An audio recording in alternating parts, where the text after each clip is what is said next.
I thought it was a slow news day, so I'd bring the other guy in.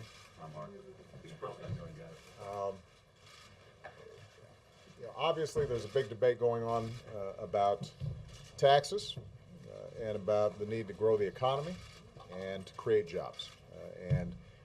Just about every day this week, I've been making an argument as to why the agreement that we've struck to provide billions of dollars in payroll tax cuts that can immediately help rejuvenate the economy, as well as tax cuts for middle-class families, unemployment insurance for folks who desperately need it, credits for college, credits for child tax credits, as well as a range of business investment credits are so important to make sure that we keep this recovery moving. I just had a terrific meeting with the former president, President Bill Clinton, and we just happened to have this as a topic of conversation. And I thought, given the fact that he presided over as good an economy as we've seen in our lifetimes, that it might be useful for him to share some of his thoughts. I'm going to let him speak very briefly, and then I've actually got to go over and do just one more Christmas party. So he may decide he wants to take some questions, but I want to make sure that you guys heard from him directly. Thank you. Thank you. Thank you very much, Mr. President. First of all, I feel awkward being here, and now you're going to leave me all by myself. Let me just say a couple of things. First of all, I still spend about an hour a day trying to study this economy. And I'm not running for anything, and I don't have a political agenda. I tried to figure out what to do. I have reviewed this agreement that the president reached with the Republican leaders, and I want to make full disclosure. You know, I make quite a bit of money now, so the position that the Republicans have urged will personally benefit me. And on its own, I wouldn't support it, because I don't think that my tax cut is the most economically efficient way to get the economy going again. But I don't want to be in the dark about the fact that I will receive the continuation of the tax rates. However, the agreement taken as a whole is, I believe, the best bipartisan agreement we can reach to help the largest number of Americans and to maximize the chances that the economic recovery will accelerate and create more jobs, and to minimize the chances that it will slip back, which is what has happened in other financial collapses, like that's what Japan faced, and something that we have to avoid in America. Why do I say that? First of all, because clearly the extension of unemployment, which gives people a percentage of the income they were previously making, that money will be spent, and it will bolster the economy through the next couple of years. Secondly, the conversion of the Make Work Pay tax credit, which the president passed before, which went to 95% of the American people, converting that into a $120 billion one-year payroll tax relief act is, according to all the economic analysis, the single most effective tax cut you can do to support economic activity. This will actually create a fair number of jobs. I expect it to lower the unemployment rate and keep us going. Thirdly, one thing I haven't seen much about in the reports, this agreement will really help America over the long term, because it continues the credits for manufacturing jobs related to energy coming in to America. And I'll remind you, just in the last 2 years, there have been 30 high-powered battery factories either opened or presently being built in America, taking us from 2 to 20% of the world's share of that, and we're going to probably be at 40% by 2014. This is a really important thing, bringing manufacturing back to America, because it's a huge multiplier to create new jobs. So, in my opinion, this is a good bill, and I hope that my fellow Democrats will support it. I thank the Republican leaders for agreeing to include things that were important to the president. There's never a perfect bipartisan bill in the eyes of a partisan, and we all see this differently. But I really believe this will be a significant net plus for the country. I also think that in general, a lot of people are heaving a sigh of relief that there's finally been some agreement on something, but don't minimize the impact of the unemployment relief for working families, of the payroll tax relief, and of the continuation of the incentives to grow jobs, which will trigger more credit coming out of the banks. Keep in mind, ultimately the long-term answer here is to get the $2 trillion which banks now have in cash reserves, uncommitted loans, out there in the economy again. The $1.8 trillion in corporate treasuries not now being invested out there in the economy again. I think this is a net plus. And you know how I feel. I think the people that benefit most should pay most. That's always been my position. Not for class warfare reasons, for reasons of fairness in rebuilding the middle class in America. But we have the distribution of authority we have now in the Congress, and one we're going to have in January. And I think this is a much, much better agreement than would be reached were we to wait until January. And I think it will have a much more positive impact on the economy. So for whatever it's worth, that's what I think. I would like to say one other thing on another subject, just to be recorded on record. They don't need my support on this because we have some good Republican support, including the first President Bush. I think this START agreement is very important to the future of our national security. And it is not a radical agreement. Boris Yeltsin and I agreed in principle on this same reduction, and there was no way in the wide world he could get it through the Russian Duma that existed at the time in his second term. So we didn't proceed because it couldn't be ratified there. I'm not sure the Senate would have ratified it then, but I think they will now with enough encouragement. But the cooperation that we will get from the Russians and the signal that will be sent to the world on non-proliferation, when all these other things are going on which threaten to increase nuclear proliferation, is very important. One of the things you know is that when people fool with these weapons, they're expensive to build, expensive to maintain, and expensive to secure the material that goes into making the weapons. This is something that is profoundly important. This ought to be way beyond party. They've worked very hard. They've worked out, in my opinion, the details, and I hope it will be ratified. Yes. First of all, a lot of Democrats on Capitol Hill say this is a bad deal, that President Obama could have gotten more. What's your message to them? And then if I could also just ask, well, go ahead. Get your hands First, my message is, I don't believe that's true, because in January, they will be in the majority. And this would dramatically reduce their incentive to extend unemployment benefits, to support the conversion of the Make Work Pay tax credit that President Obama enacted into this payroll tax deduction, which, as I said, I've read all these economic studies. Every single unbiased economic study says the best thing you can do if you're going to take a tax cut path to grow the economy is to give payroll tax relief. I just got back from a trip to Asia with my foundation.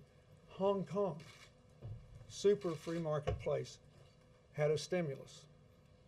Oh, well, I guess we're not supposed to use that word anymore. You know what they did? They gave almost 10% of the people, low-income working people, 2 months free rent and public housing. They gave some money to the seniors. But the most important thing they did was payroll tax relief for a year. This is, all the people who study this believe it's the number one thing. So I don't believe they can get a better deal by waiting. And I think the other thing that nobody's talking about, but I'm telling you it's important, I live out there now and I do a lot of this energy work. These tax credits have made us competitive again. I didn't see a single story that credited Senator Reid's election with the fact that with 3 weeks before the election, 2 new plants were announced in Nevada, which has the highest unemployment rate in the state, 1,000 people making LED lights, 1,000 people making wind turbines for that big wind farm in Texas, both companies owned by Chinese interests, who said in no uncertain terms, we're here because you decided to compete with us for the future, and you gave us tax credits so we can pay higher labor costs because we saved the transportation costs because of these credits. I don't believe there is a better deal out there. And just a follow-up, you mentioned the Republican Congress taking office in January. What was your advice to President Obama today about how to deal with a Congress from the opposition party? I have a general rule, which is that if whatever he asks me about my advice and whatever I say should become public only if he decides to make it public. He can say whatever he wants, but we Here's what I'll say is I've been keeping the First Lady waiting for about half an hour, so I'm going to take off. But I don't want to make her mad. Please go. you're in good hands, and Gibbs will call last question. Yeah, help Thank me. you. Thank you. Yeah, go ahead. Mr. President, is there anything else that can be done, in your opinion, to loosen up the private credit markets that have been so tight? I mean, if people can't get their hands on capital, how can they be the entrepreneurs that they want to be? And this is something that the Republicans have fought all along. What's the next step? Well, first of all, let me just run through the numbers again. We're not talking about high-risk stuff. That's what the financial regulation bill tries to stop and charges the federal regulators with. Even if the Wall Street banks we all know they have to be able to have more leverage than the traditional community banks 10 to 1 up in the Dakotas or Arkansas or anyplace else. But let's start with the community banks. If they loan money conservatively, they can loan $10 for every dollar they have in the bank. If they have $2 trillion uncommitted to loans, even though some of them may have a few mortgage issues unresolved, most of that mortgage debt has been offloaded to Fannie Mae or Freddie Mac or has vanished into cybersphere with those securitized subprimes. Those securitized subprimes mortgages. I don't like the securities, but they happen. So what I believe is going on is, first of all, the business community has not come forward as aggressively and not as small business community. And this bill did preserve all those small business incentives that were enacted by the Congress in the previous 2 years. There are like 16 different measures, that give incentives for small businesses to take loans and loan guarantees and that kind of thing.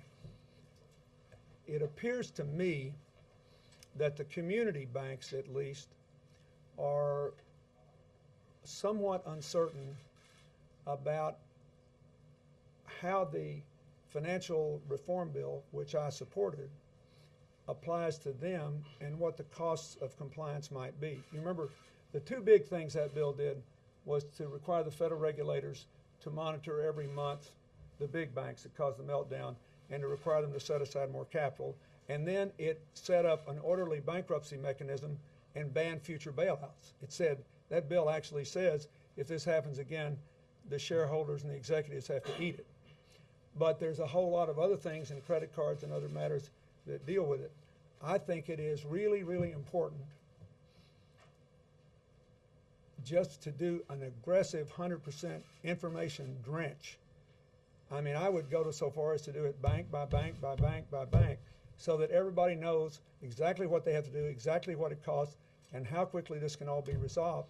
And then I think it's important to make sure that all these community banks and the people who might borrow from them understand where the small businesses of America are and where the manufacturers are with the various loan guarantees and credits and deductions that are available under these laws. I still think, we too often assume that when a law passes, people know it passed and they know what's in it and they know how it applies to them. That may not be true in this case because there's been so much activity and so much debate about it that was a debate that occurred in the context of a campaign rather than in the context of, let me tell you how this works. Come here, let's figure out how to get you a loan. So in my opinion, that's what needs to be done over the next 2 or 3 months. The money is there to get this country out of this mess, $2 trillion in the bank is $20 trillion in loans. Now, there's not that much guarantee, but there's plenty. And I also believe the same thing with big companies. You know, we should analyze the situation of every company that's got, at a minimum, it's got $1 billion or more in cash, and ask them to be honest with us about what would it take to get you back in the investment business. These companies clearly have a preference for reinvesting in America, or they'd have put this money somewhere else already. They have got, you know, it's an amazing thing, $1.8 trillion in corporate treasuries, 6.2% of their capitalized values. It's been since 1964 that they had those kind of cash balances relative to their value. So those are the things that I think we have to do now. So I can't answer your question except the bankers I talk to in Arkansas, in small places that I visit around where I live in New York, they all say, we know we need to ramp up the activity. We got to get the green light about how we're going to comply with these laws, and then we'll go. And you might be able to actually use your program to do it. You might be able to bring some community bankers on, bring some regulars on, work through this stuff for people. I just think they don't know yet. Yes? Some of your fellow Democrats are saying that the president just didn't go in and fight hard enough for his core principles, that he caved in. Politically, some say that he should be a one-term president. Has he damaged not only his own political path, but has he let the party down? I don't believe so. I think, you know, I just respectfully disagree about that. I think that a lot of them are hurting now, and I get it. And, you know, I did 133 events for them. I believe the Congress in the last 2 years did a far better job than the American people thought they did, at least the American people that voted in the midterms. And I went to extraordinary efforts to try to explain what I thought had been done in the ways that I thought were most favorable to them. But we had an election. The results are what they are. The numbers will only get worse in January in terms of negotiating. And the president, if we had 5% growth and unemployment was dropping like a rock, maybe you could have a so-called Mexican standoff, and you could say, it'll be you, not me. The voters will hold responsible for raising taxes on middle-class people if they all go down, you know, next year. That is not the circumstance we face. The United States has suffered a severe financial collapse. These things take longer to get over than normal recessions. We must first make sure we keep getting over it. We don't want to slip back down as Japan did. And in order to make it happen over the long run, that's why the question I was just asked is so good, is we have to go beyond direct investments, whether they're stimulus projects or tax cuts, to private growth. But to get there, we have to achieve a higher level of growth that triggers the confidence. So I personally believe this is a good deal and the best he could have gotten under the circumstances. I just disagree. I understand why people have a right to disagree with me, but I disagree. Yes, George. Mr. President, you made a number of very effective calls for the health care plan last year. Have you been asked to make any calls to Democratic members on the tax deal? And secondly, there are a lot of comparisons being made between the '94 election and the 2010 election. Do you think those are analogous? Are they similar situations in your mind? It's like all these things that all of you will be under enormous pressure to develop a storyline.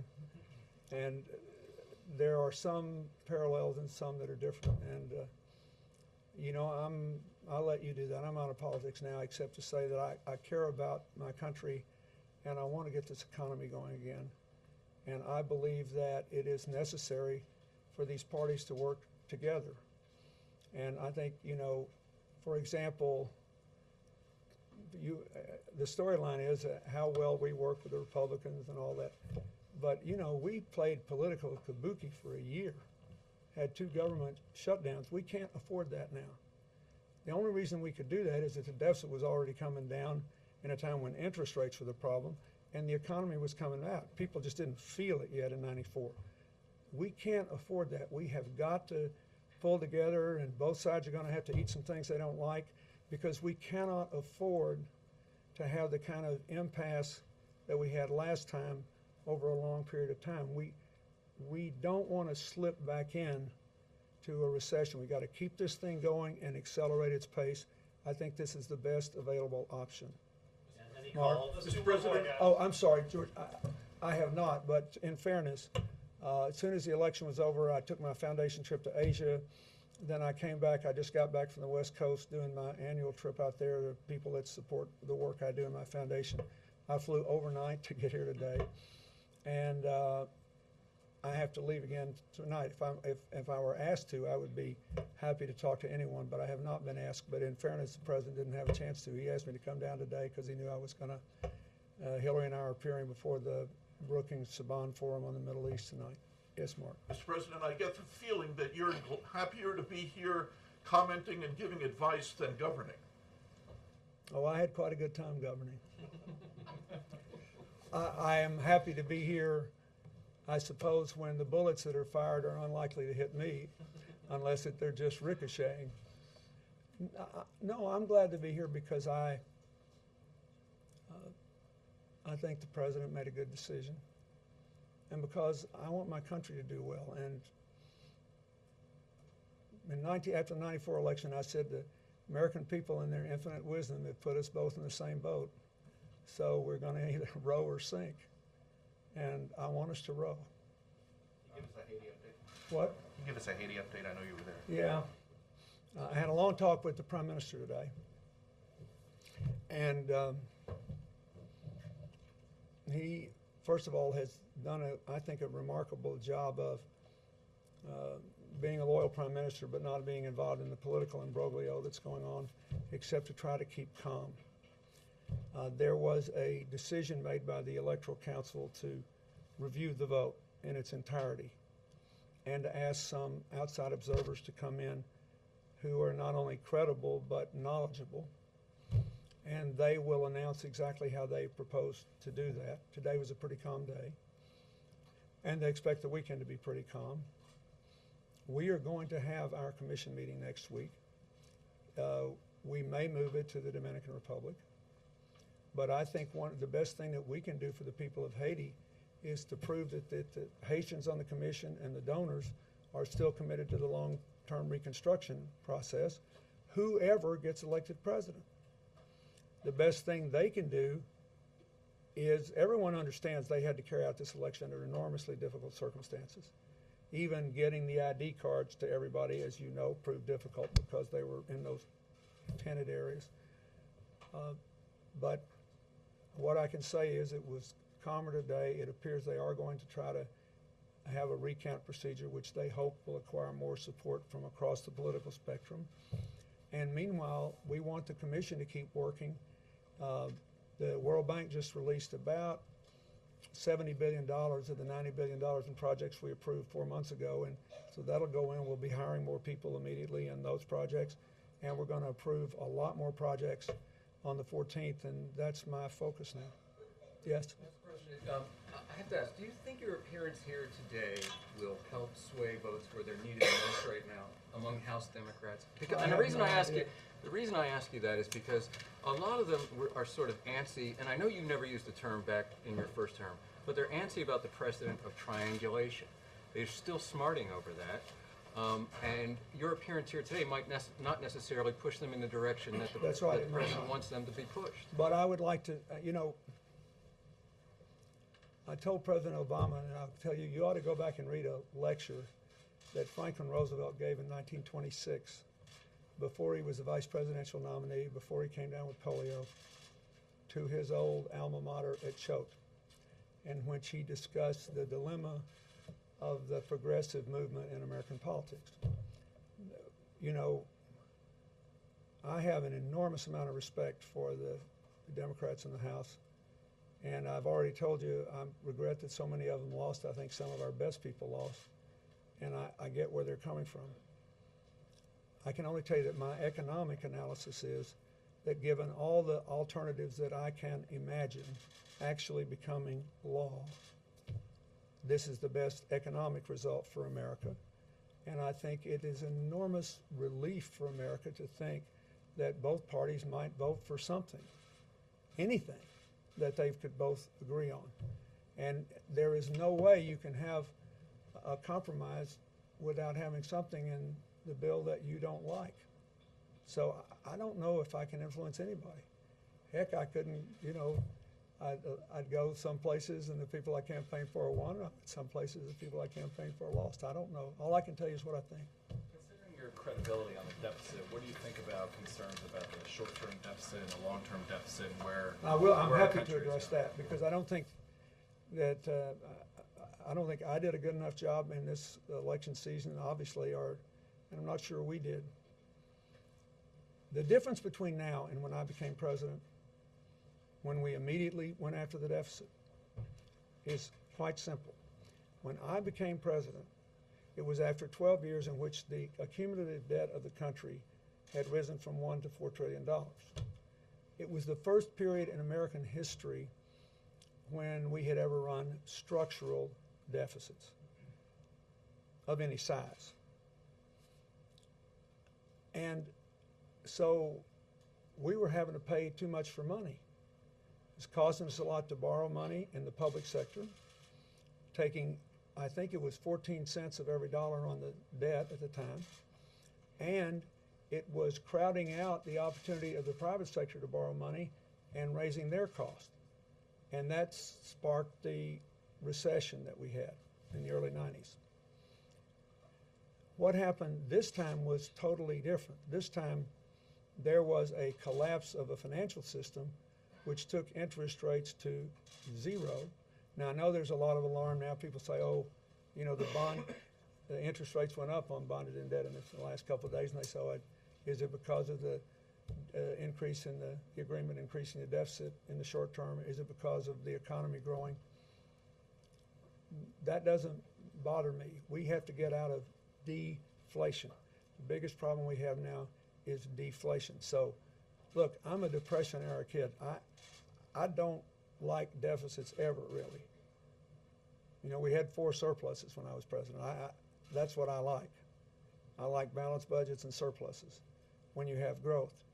But if I were in office now, I would have done what the president has done. You have to first put the brakes on a contracting economy, and then you have to somehow hold it together until growth resumes. When growth resumes, you have to have interest rates higher than zero. So you should actually, now, if they get too high, you'll be alarmed, but you should be encouraged that interest rates are beginning to creep up again. It's a sign of a healthy economy and the idea that there would be competition for money. I do believe that we'll have to take aggressive and disciplined action to eliminate the structural deficit again.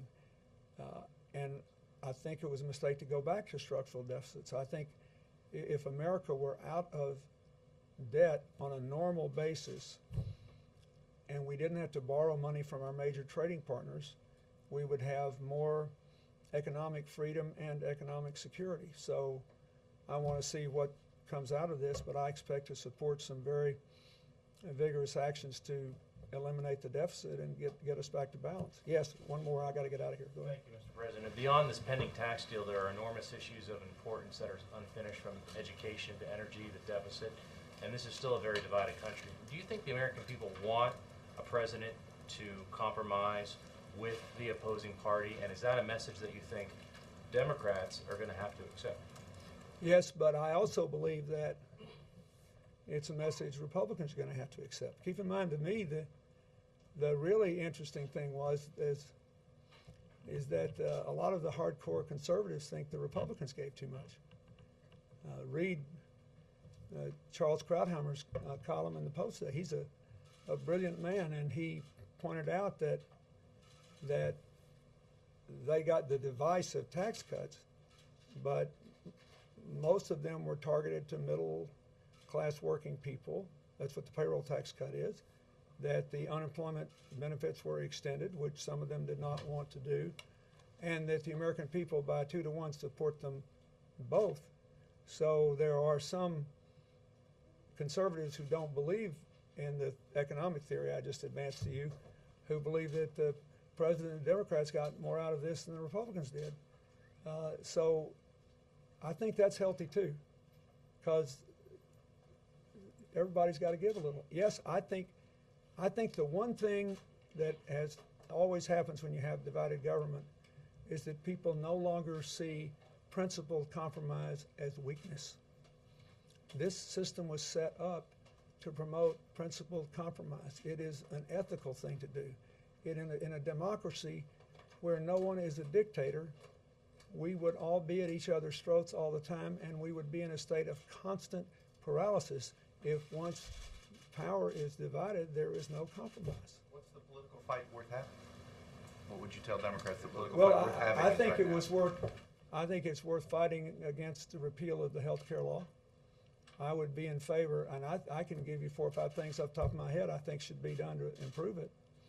I think it's worth a ferocious fight to avoid repeal of the student loan reform, which I believe is the best chance we've got to take America back to #1 from #9 in the percentage of adults in the world with 4-year college degrees.